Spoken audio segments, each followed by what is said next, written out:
Olá para todos, para todas, uma boa tarde.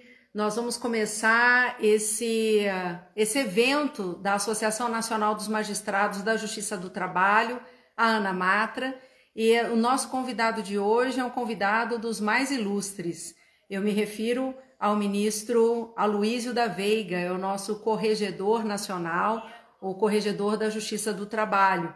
Estamos aqui aguardando a entrada do ministro ao vivo para que então possamos dar início a esse evento que eu diria vai discutir um dos assuntos do momento, né? Que é justamente pensar a nova rotina judiciária e como retomar essa rotina judiciária. Pelo que todo mundo pode se lembrar, desde o início da pandemia, o Conselho Nacional de Justiça editou duas resoluções. Uma, a 313, num primeiro momento, em que, vislumbrando a necessidade do afastamento social, se estabeleceu como regra geral a do teletrabalho. Então, o trabalho à distância, o trabalho remoto, tanto para magistrados e magistradas, servidores e servidoras, e isso, na prática, significava que a justiça continuaria atuando, mas naquilo que na resolução 313 foi chamada de plantão extraordinário, uma nomenclatura nova. Não se confunde, evidentemente, com o plantão tradicional. Por quê? Porque o trabalho teria continuidade, o trabalho notadamente nas atividades essenciais, e naquelas decisões que na própria resolução número 313 do CNJ, decisões que teriam que ser proferidas de imediato, como liminares, telas, levantamento de valores. E depois veio a resolução 314. Para falar de tudo isso, nós temos um convidado dos mais especiais, um convidado extremamente ilustre, como eu disse, nosso convidado de honra, que é o ministro Aloísio, que eu agradeço desde logo pela disponibilidade, pela gentileza e pela oportunidade, ministro. Seja muito bem-vindo ao nosso evento.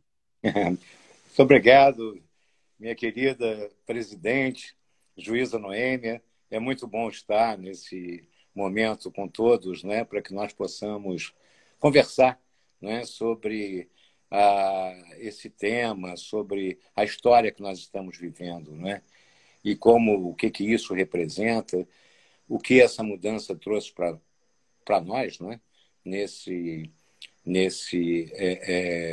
tempos de pandemia, não é um momento sem precedentes em que nós não vivemos e que precisamos nos adaptar a uma nova realidade e dar continuidade à nossa vida, à nossa existência, dentro desses parâmetros, dentro dessas mudanças e dentro dessas transformações. E, acima de tudo, com um projeto em que todos nós estamos nessa mesma tarefa, empenhados, não é? Exatamente, ministro. Eu acho que o grande desafio para todos nós é viver um tempo inédito, em que o afastamento social foi colocado como uma condição na tentativa do combate ou da prevenção da doença, mas, ao mesmo tempo, a justiça não pode parar. E eu diria que, notadamente, a justiça do trabalho, uma justiça que é fundamental para boa parte dos cidadãos e das cidadãs. A Ana Matra até, ministro, tem adotado uma hashtag quando fala das nossas produções para dizer justiça do trabalho atuante, a justiça não para. Eu acho que os dados do Conselho Nacional de Justiça são a verdadeira prova disso. Os magistrados do trabalho, os servidores, as servidoras, o Tribunal Superior do Trabalho, enfim, têm atuado de maneira muito forte. Mas, evidentemente, o que nós viemos discutir aqui hoje, conversar e dialogar, é o desafio dessa nova rotina. Num primeiro momento, nós tivemos a questão da própria suspensão dos prazos processuais. Naquele impacto da primeira resolução do CNJ, era retirar todo mundo da presença física e, com isso, tentar contribuir naquele momento, ainda que mantendo o trabalho à distância, o trabalho remoto de magistrados, magistradas, servidores e servidoras. Num segundo momento, o Conselho Nacional de Justiça entendeu por bem que era a da retomada dos prazos processuais, especialmente no caso, e especificamente no caso dos processos judiciais eletrônicos. para nós da Justiça do Trabalho, isso nem é tão inédito assim. Eu costumo dizer que nós, da Justiça do Trabalho, somos a justiça mais informatizada do país. E, portanto, uma justiça que tem muita experiência em lidar com instrumental eletrônico. Mas, ministro, quando houve a retomada dos prazos, eu posso compartilhar com o senhor algumas questões que surgiram de magistrados e magistradas. Por exemplo, no caso da retomada do prazo, nós estamos percebendo que diversas empresas têm muita dificuldade na hora do depósito recursal, por exemplo. E aí, com a retomada do prazo, significa também a retomada do prazo recursal. Muitas também empresas e empregadores têm dificuldades de acesso a alguns documentos que seriam fundamentais para a formulação das suas defesas. Esses, por exemplo, são não exatamente embates, mas são controvérsias desse novo tempo da retomada das rotinas. Eu queria ouvir o senhor um pouco sobre isso, sobre essa retomada dos prazos.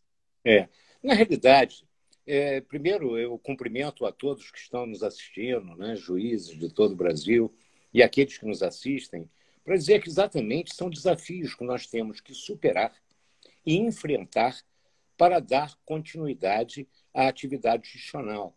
A atividade judicional é imprescindível, não é mesmo? E é uma atividade essencial, notadamente na Justiça do Trabalho, onde os destinatários da atuação do juiz do trabalho dependem de uma atuação efetiva,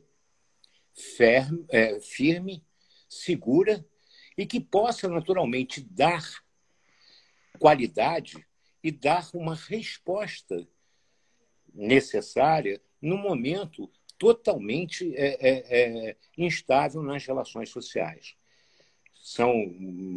São pessoas e nós estamos sabendo aí e vendo notoriamente que há despedidas em que, naturalmente, a busca pela reparação do direito lesado é necessária, é importante e é dever da atuação judicional dentro de um princípio da razoável duração do processo. É verdade. Nos primeiros momentos da pandemia, não é mesmo? Nós tivemos que adotar medidas de isolamento mesmo.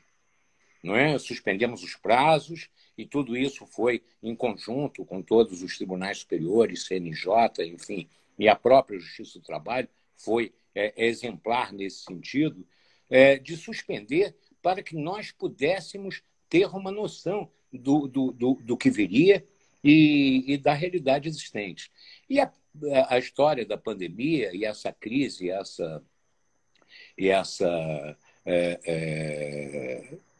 enfim, esse isolamento social, ele não tem uma previsibilidade de retorno imediato, nem a curto prazo. Não sabemos. É verdade. Oxalá pudesse vir rapidamente, para que nós pudéssemos nos encontrar presencialmente, pessoalmente. Mas, na realidade, é isso que... Então, nós temos que nos adaptar a essa realidade. Então, o exercício da atividade judicional é o modo que nós, do Poder Judiciário, temos de dar efetividade à prestação judicional. Isso, sem dúvida nenhuma, é indispensável a atuação do Poder Judiciário, mesmo nesses momentos de crise. E o interessante é o seguinte, a retomada dos prazos ela foi determinada pelo Conselho Nacional de Justiça, né? Isso. Exato. Na 314. Nós adotamos, embora tivéssemos a mesma opinião ou a mesma trazida pelo Conselho e com o mesmo fundamento no sentido precisamos retomar, porque não podíamos ficar indefinidamente com os prazos suspensos sem atuação judicional devida. E essa questão... Algum fluxo era importante, né, ministro? Dar algum fluxo aos processos era importante. Com certeza, com certeza. E, naturalmente, o ato 11, não é, que é oriundo até daquele ato primeiro, número 5, que foi substituído agora pelo ato 6 do dia 4 de maio, ele deu para a Corregedoria Geral da Justiça do Trabalho a regulamentação desse procedimento do retorno dos prazos e da realização dos atos processuais. Ninguém discute que nós também nem podemos discutir, porque nós temos conhecimento de todas as dificuldades existentes. Sim. E o que nós procuramos preservar foi, em primeiro lugar, a independência da magistratura, do magistrado, para que ele pudesse atuar com firmeza e segurança. Em segundo lugar, dar os meios necessários ou mostrar para eles os meios necessários para que pudesse atuar. Em terceiro lugar, exatamente criar condições para que ele, o juiz, no exercício da sua atividade judicional, pudesse determinar, é claro que fundamentadamente, sem dúvida nenhuma, as decisões de impossibilidade de continuidade da relação processual ou de suspensão da relação processual, ou a requerimento da parte, porque é impossível praticar, não é? E basta o registro do protocolo. Basta o registro do protocolo justificando. E não por um simples, não vou porque não quero, não faço porque não vou querer fazer. Não é assim. A parte precisa depositar... Oi? Pois não. Não, exatamente, ministro. Eu acho que eu não.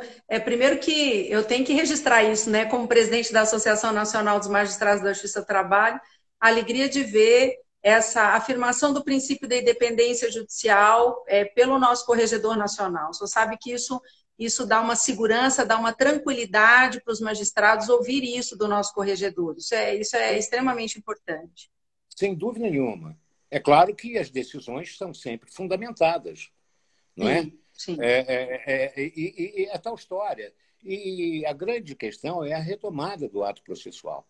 E aí vem a questão das audiências unas e a instrução do processo, não é? E essa, naturalmente, é vamos dizer assim, a satisfação geral nesse sentido. É verdade. Né? Até nós já respondemos hoje um ofício da Ordem dos Advogados do Brasil, demonstrando toda essa sistemática da atuação do Poder Judiciário, o que isso representa, até como segurança dos advogados. Em primeiro lugar, é preciso entender o seguinte: há uma mudança de paradigma. O processo de trabalho é diferenciado no mundo.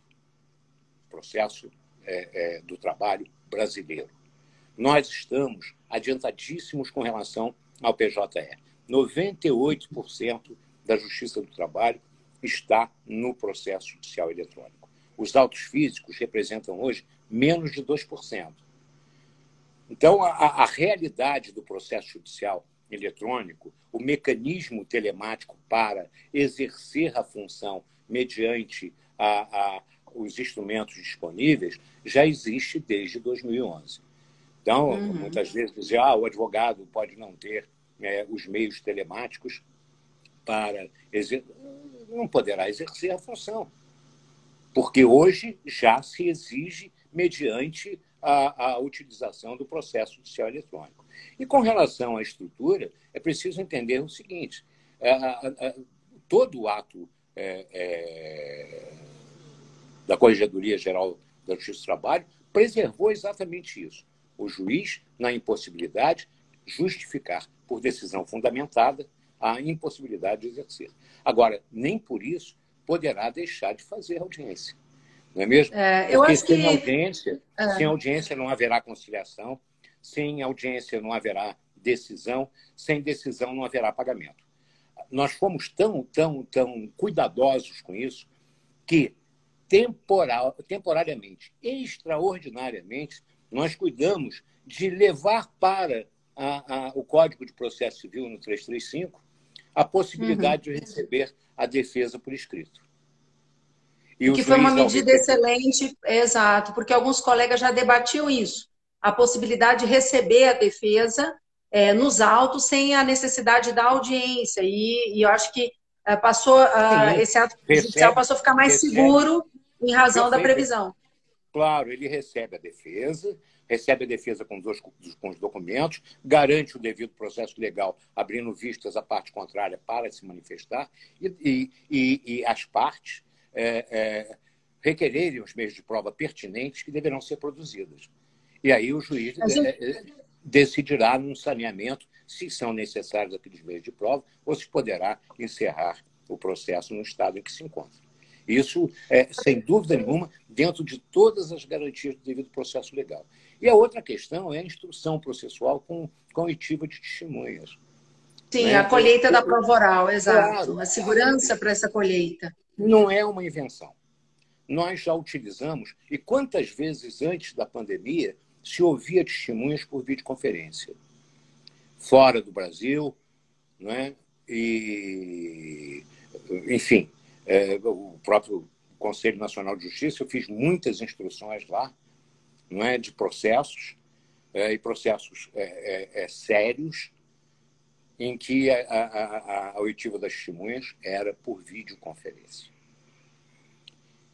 Parece que aqui, ministra, que reside a controvérsia Sim, maior, porque sim. eu recebi até uma pergunta esses dias, porque como o dado é um pouco absoluto, no Conselho Nacional de Justiça ficou o dado de que, nesse período de pandemia, a Justiça do Trabalho, ela especificamente, teria feito uso da plataforma para fins de videoconferência mais de 6.000 vezes. É bastante.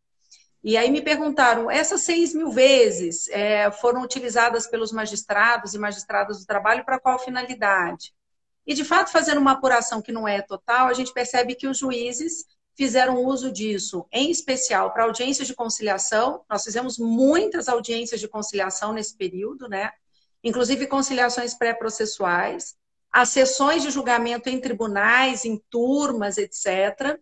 E a grande controvérsia ficou exatamente na audiência de instrução, não talvez pela questão apenas do aspecto técnico, mas da preocupação dos magistrados também com o caráter da incomunicabilidade da testemunha, que é sempre levantado como um problema. Não sabemos se isso é realmente um problema na medida em que nós ainda não estamos nesta experiência.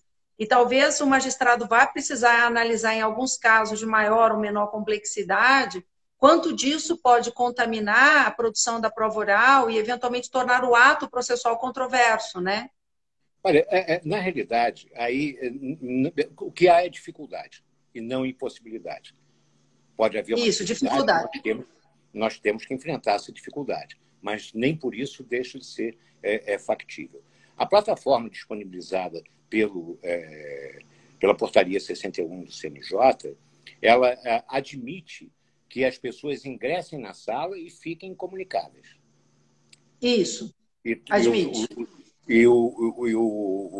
Aquele que comanda vendo todo o conteúdo da sala. Então, admite que eles fiquem comunicáveis quando estiverem, de modo que um não ouça o depoimento da outra.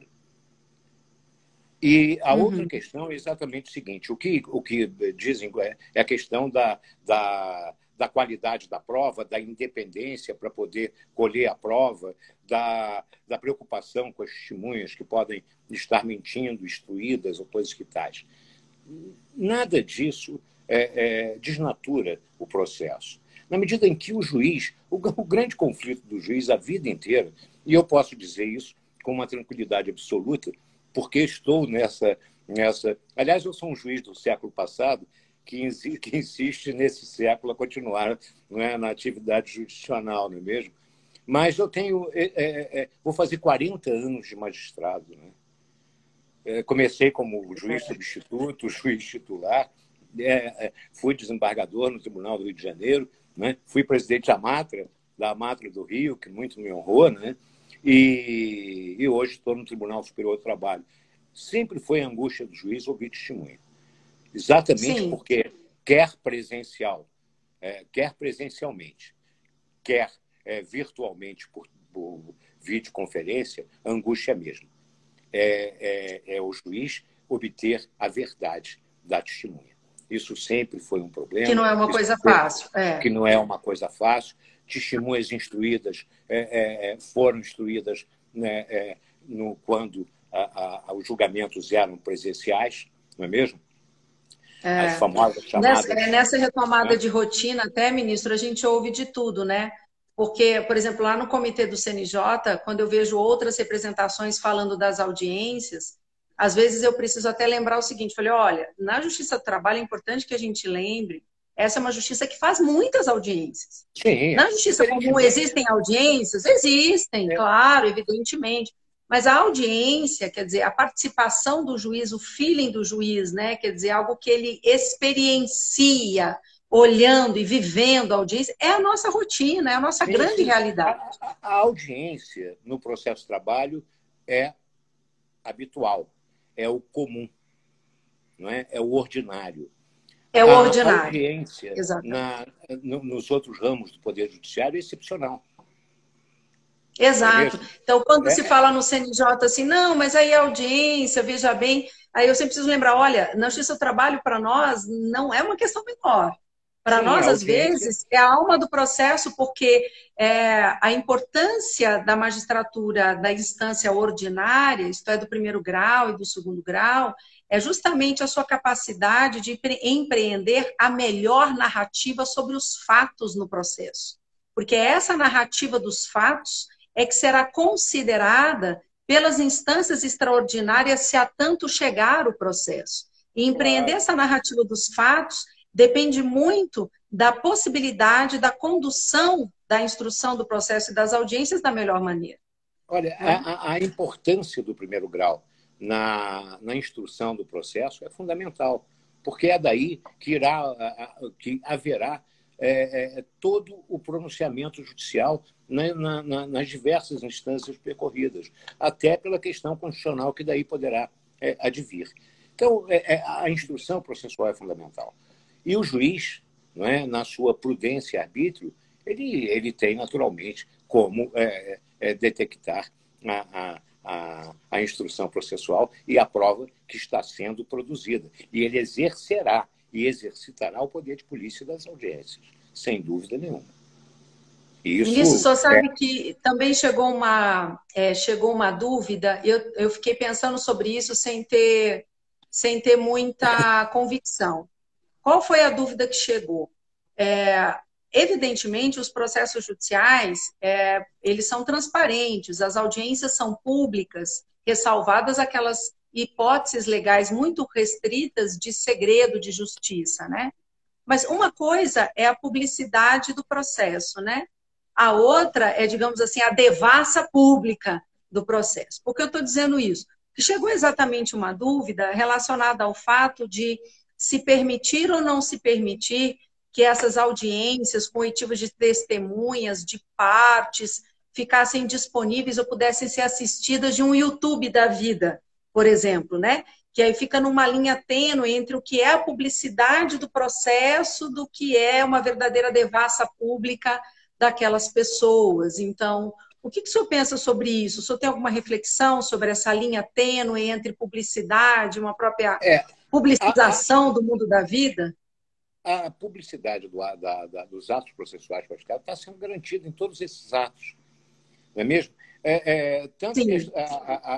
com relação à questão, o aspecto das sessões de julgamento pelos tribunais, inclusive em tempo real está sendo transmitida pelo YouTube e outros meios que são colocados à disposição para isso. Então está sendo transmitida em tempo real.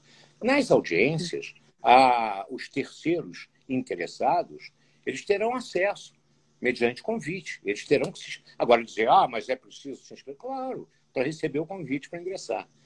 E caberá ao No juiz. processo e na audiência, né? Isso, claro, claro.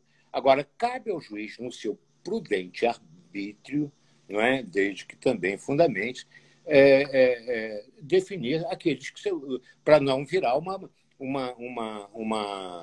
busca por uma petição de ingresso, não é? Por uma participação indiscriminada, não é mesmo? E aí, ministro, Isso não cria, me parece que empecilho algum. Hoje, nas audiências, nas varas do trabalho, por causa do espaço físico, não são admitidos 500 pessoas, porque não cabe dentro da sala. E nem por isso afeta o princípio da publicidade. Não é mesmo? perfeito. Nós temos salas de audiências aí que comportam 12, 15 pessoas. Não é? Se Quando quiserem muito. entrar 500, Quando muito. quando muito. Se quiserem entrar 500 para assistir, simplesmente não caberá. Logo, é possível, sem contaminar o princípio da publicidade. O Eu princípio da acho, ministro, que publicidade nessa está... questão das. Eu acho que nessa questão das audiências, o que eu percebo, pelo menos, é um sentimento, não há muita controvérsia quanto à inclusão em pauta de audiências de conciliação, de encerramento, de justificação, enfim, enfim, enfim. Talvez a controvérsia tenha residido mais, porque o artigo 16 do ato, ele usa, num primeiro momento, a expressão deverão, e depois as expressões poderão. Me parece, ministro, que o deverão é muito numa linha do quando possível há de se fazer, né? Isto é, quando viável há de se fazer, quando viável há de se incluir em pauta, quando há de se dar seguimento. E o poderão tem a ver com a justificativa fundamentada dessas impossibilidades técnicas, materiais, de análise da impertinência, enfim, das muitas circunstâncias que o magistrado pode analisar no processo, né? Me perdoe. Claro. Com relação a deverão, o artigo 16, as audiências das unidades judiciárias, nos sejusques, por meio de telepresença, deverão. Quer dizer, deverão existir audiências unas e de instrução. Deverão. Logo, não é uma faculdade do juiz fazer audiência. Deverá. Naquilo que for possível. Então, poderá o juiz suspender. O ato garante que ele suspenda por impossibilidade. E é tal história. E começar uma audiência, e fazer audiência, ele terá, naturalmente, que eleger os processos que irão para a audiência. Não é? Esse é um dado importante. Me pareceu, ministro, e aqui me pareceu mesmo, eu acho que jamais o ato teve a intenção nenhuma de retirar do juiz a sua capacidade, a sua autonomia de organização da pauta, que sempre foi do juiz de primeiro grau mesmo, na organização da sua unidade judiciária, no fluxo dos processos. Isso jamais aconteceu, mesmo quando as audiências eram presenciais. Nunca houve nenhum ato de lugar nenhum do mundo que dissesse como o juiz organizaria a sua pauta. É claro, o excesso de prazo, enfim, isso tudo é da própria atividade, né? Quer dizer, o excesso não é da própria atividade. Não é. Vamos achar assim, o excesso é fora da curva, né, ministro? O excesso tem que ser algo que a gente analisa como fora da curva. É o princípio da normalidade, não é? Isso. Eu garanto, né? Agora, é verdade, o juiz, quando organiza a pauta, e se a parte pretender, olha, eu preciso que o senhor inclua meu processo em pauta, porque eu estou morrendo de fome, não é? Estou sem receber, enfim. E o juiz vai naturalmente verificar e terá que, fundamentadamente, decidir. É só isso. Até precisam ser fundamentadas. Até eu também ouvi, ministro, assim... Eu garanto que ele não vai botar na primeira pauta dele, telepresencial, um processo de apuração de falta grave, não é mesmo? Não, estável, não é para ouvir dois testemunhos. A ideia da prudência, né, ministro? A ideia da prudência. Agora, exatamente. Nem por isso que deverá fazer. As audiências deverão ser realizadas. Agora, a pauta, a organização da pauta, a prudência, o número de processos em pauta, o que colocar, o que é urgente, o que não é, o que tem prioridade, enfim. Isso. E ele vai definir e vai fundamentar a sua decisão segundo um legis, né? Secundum legis, né?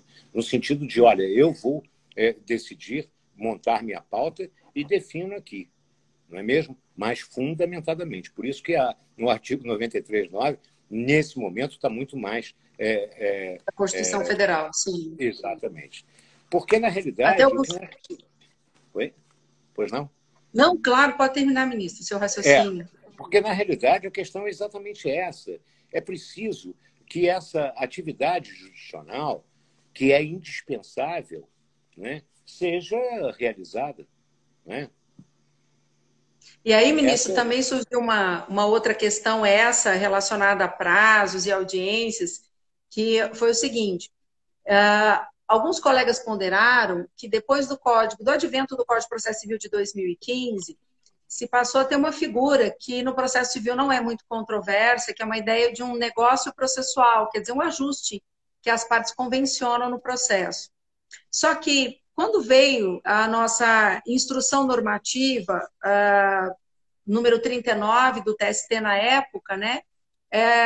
A instrução normativa acabou elegendo quais dispositivos do novo Código de Processo Civil de então, de 2015, poderiam ser aplicados ou não. Era uma visão do tribunal naquele momento até para eliminar inseguranças jurídicas, controvérsias jurídicas. E atualmente se pergunta se esse instrumento da convenção processual, do negócio processual, não poderia ser utilizado pelos nossos magistrados nesse momento de excepcionalidade, né?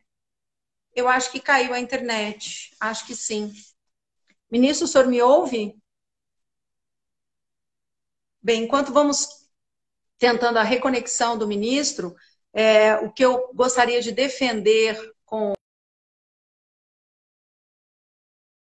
dessa figura processual de 2015 ser utilizada pelos nossos magistrados, não só pela compatibilidade com o processo do trabalho, mas agora aliando compatibilidade com a própria necessidade em tempos de pandemia. Acho que isso valoriza a presença das partes no processo, claro, sob análise sempre, como diz o ministro, prudente, né, do magistrado ou da magistrada condutora do processo. Isso que iria defender com o ministro nesse momento. E um outro tema que eu acho que é importante, assim que o ministro voltar, de ser abordado, é a própria questão da conciliação, voltando a ela. Nós somos uma justiça que concilia muito, e ainda bem, somos uma justiça do diálogo, uma justiça que apregou uma ideia de paz nas relações trabalhistas, mas em tempos de pandemia, o que também tem acontecido, diversos requerimentos processuais, no sentido de, em acordos anteriormente firmados, se estabeleceu um novo prazo para o adimplemento da parte sem multa, né? Evidentemente, a gente percebe de aqui ou de acolá uma certa controvérsia nesse tema, mas eu acredito que a defesa tem que ser no sentido de que o magistrado analisa também prudentemente, em cada caso, se há prova da impossibilidade de realização desse pagamento ou não.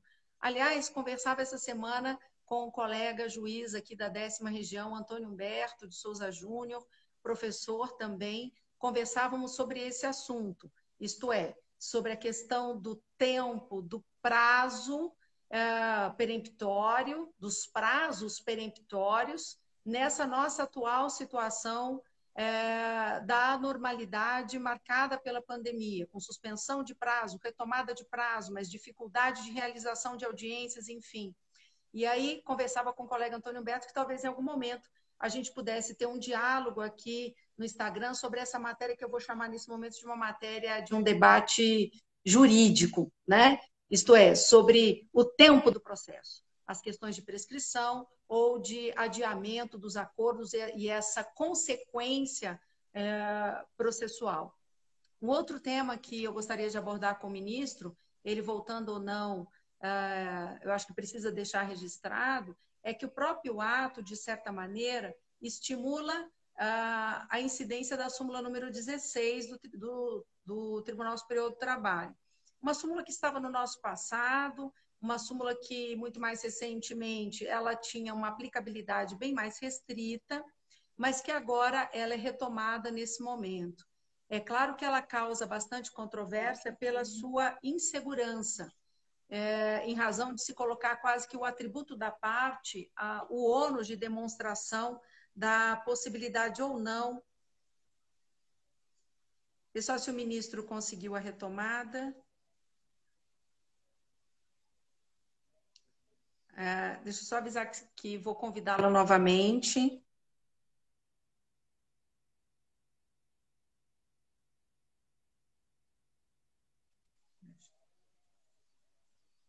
Bem, enquanto eu convido novamente o ministro para poder entrar na live, acho que houve algum problema com o sinal de internet, faço aqui essa defesa no sentido de que essa retomada da súmula 16 do Tribunal Superior do Trabalho pode ser realmente um risco, porque é um encargo que fica muito desproporcional para ser atribuído ao ônus da prova do destinatário, né?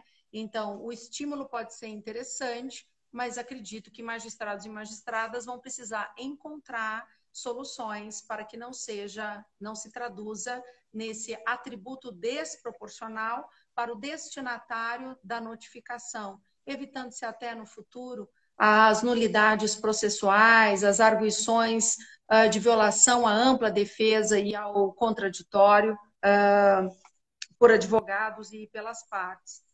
Também gostaria de conversar com o ministro sobre a questão ainda das audiências. Eu acho que o ministro conseguiu esclarecer muito bem qual é a realidade do então controverso artigo 16. Controverso em razão dessa lógica do deverão, poderão, mas acredito que aqui o ministro deixou muito claro qual é o propósito. O deverão a Justiça do Trabalho precisa retomar as audiências. Essa é a questão do deverão. Audiências que não são presenciais, audiências que são telepresenciais, fazendo uso dos recursos tecnológicos que foram disponibilizados para tanto.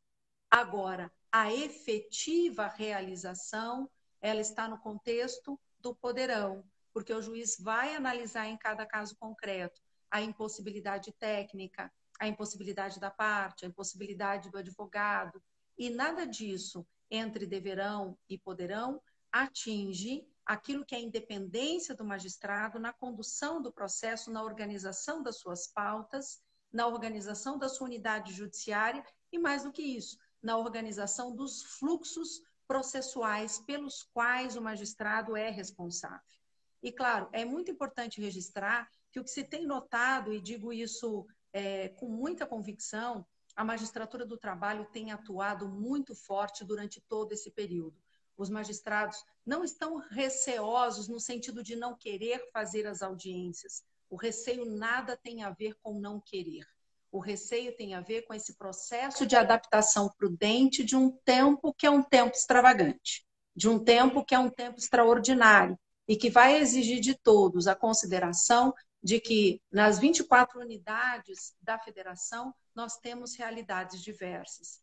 Mais cedo eu tive a oportunidade também de comentar com o ministro Aloísio que, pensando na diversidade nacional, é certo que a expectativa, o que se espera, é que advogados tenham os instrumentais tecnológicos necessários para esse momento, mas a gente também precisa trabalhar com a realidade de que vários não têm. E mais do que isso, nós também temos uma justiça que permite o ius postulandi, nós temos uma justiça que está no interior do Brasil, nós temos uma justiça que está no sertão brasileiro, nós temos trabalhadores rurais que podem ter dificuldades. Tudo isso precisa de uma análise extremamente prudente. Se, por um lado, claro, o que nós queremos é uma justiça do trabalho atuante e as audiências fazem parte dessa nossa atuação, por outro lado também, nós sabemos que tudo isso vai passar. E podemos não saber quando, podemos não saber em que tempo, mas que tudo isso vai passar. E até lá é necessário que a gente atue dessa maneira, isto é, dando e valorizando a intelecção que o magistrado, especialmente o magistrado de primeiro grau, tem na condução da vara, na condução de cada um dos processos que estão sob sua responsabilidade.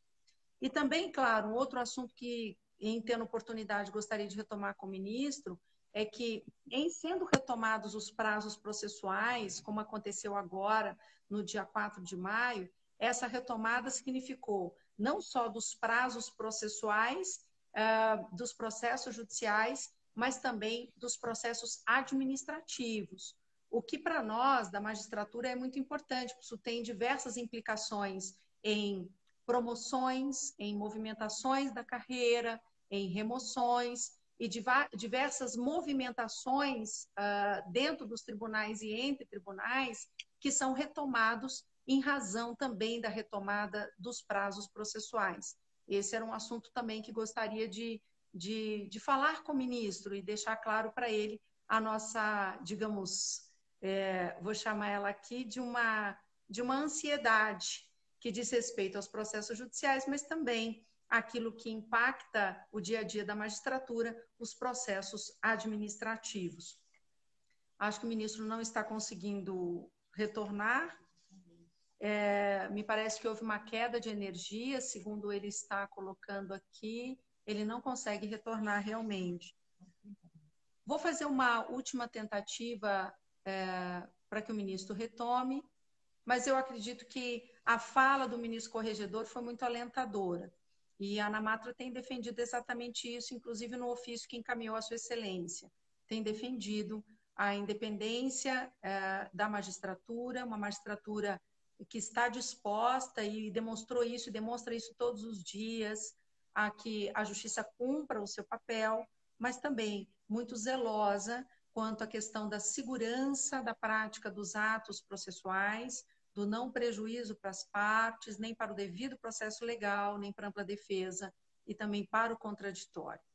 Como aconteceu essa queda de energia, esse problema técnico, eu vou deixar registrado aqui, novamente, o meu agradecimento ao ministro Aloísio pela oportunidade do diálogo franco, pelo ministro conseguir colocar a sua interpretação sobre a questão do ato, e eu acredito, tenha dissipado muitas das dúvidas e ou divergências que ainda pudessem pairar sobre o ato da corregedoria. E estamos aqui dispostos a seguir adiante. Eu agradeço a todos e a todas que nos acompanharam, vejo muitos colegas participando, e amanhã nós vamos estar divulgando a live ou as lives da semana que vem. Muito obrigada, uma boa noite para todos, para todas. Vamos encerrar por aqui e eu, por WhatsApp, vou novamente agradecer ao ministro Aloísio, que infelizmente não conseguiu retornar em razão da queda de energia. Um abraço.